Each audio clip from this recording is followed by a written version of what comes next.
দক্ষিণ এশিয়ার উন্নয়নশীল দেশ বাংলাদেশ। বাংলাদেশের দক্ষিণ পশ্চিম অঞ্চলে অবস্থিত সাতক্ষীরা জেলা। সাতক্ষীরা জেলার কালীগঞ্জ উপজেলায় নলতা গ্রামে কমিউনিটি রেডিও রেডিও নলতা অবস্থিত। 11 জুলাই 2011 সাল থেকে এর প্রথম সম্প্রচার শুরু হয়। সাতক্ষীরা কমিউনিটির স্বাস্থ্য, কৃষি, শিক্ষা ও জলবায়ু পরিবর্তনে মানব জীবনে এর প্রভাব অত্যন্ত গুরুত্বপূর্ণ এবং এই বিষয়টিকে লক্ষ্য রেখে প্রতিদিন 9 ঘন্টা অনুষ্ঠান সম্প্রচার করছে রেডিও নলতা। রেডিও নলতা তার অনুষ্ঠানের জন্য এলাকায় খুবই প্রশংসনীয়। সবাই রেডিও নলতাকে নিজের সম্পদ হিসাবেই মনে করে। দূর দূরান্তের মানুষ রেডিও নলতার ফোন ইন অনুষ্ঠান ফোনের মাধ্যমে শুনে থাকে বা রেডিওর মাধ্যমে শুনে থাকে এবং সরাসরি ফোন করে রেডিও নলতার বিশেষজ্ঞদের কাছ থেকে পরামর্শ গ্রহণ করে। সেক্ষেত্রে স্বাস্থ্য এবং কৃষি বিষয়ে বিশেষজ্ঞরা পরামর্শ দেন। স্থানীয় ও জাতীয় পর্যায়ে রেডিও নলতা অর্জন করেছে বিশেষ সম্মাননা ও পুরস্কার। রেডিও নলতা সবসময় মানুষের কথাই বলে। সুবিধাবঞ্চিত ও অবহেলিত প্রান্তিক মানুষের সার্বিক উন্নয়নের জন্য কমিউনিটি ভিত্তিক অনুষ্ঠান নির্মাণ করে দেশ ও বিদেশে প্রশংসা কুড়িয়েছে রেডিও নলতা।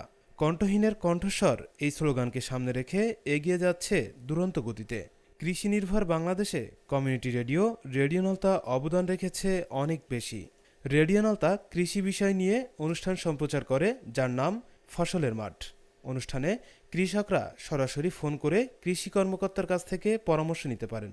এখন দেখবেন তারই একটি চিত্র।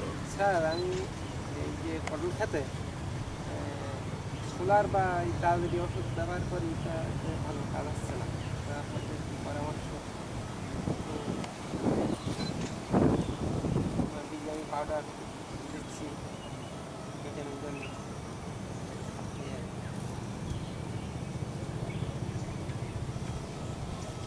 প্রিয় শ্রোতা, আপনি যে প্রশ্নটা করেছেন, আপনার প্রশ্নটা অত্যন্ত ভালো।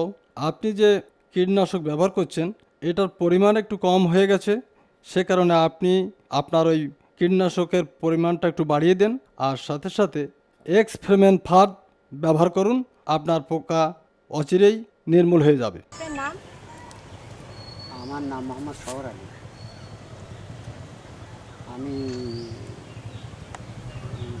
কৃষক, বিভিন্ন ফসল ফলের মানে সবজি চাষ, আর রেডিও নলতা খুব ভালো শুনি। ফসলের মাঠ অনুষ্ঠানটা আমার খুব কাজে লাগে, কারণ আমরা কৃষক। তাই ফসলের মাঠে যে কৃষি অফিসার এই বিষয়ে যে আলোচনা হয়, ওই আলোচনা থেকে আমরা যে পরামর্শটা পাই সেই অনুযায়ী আমি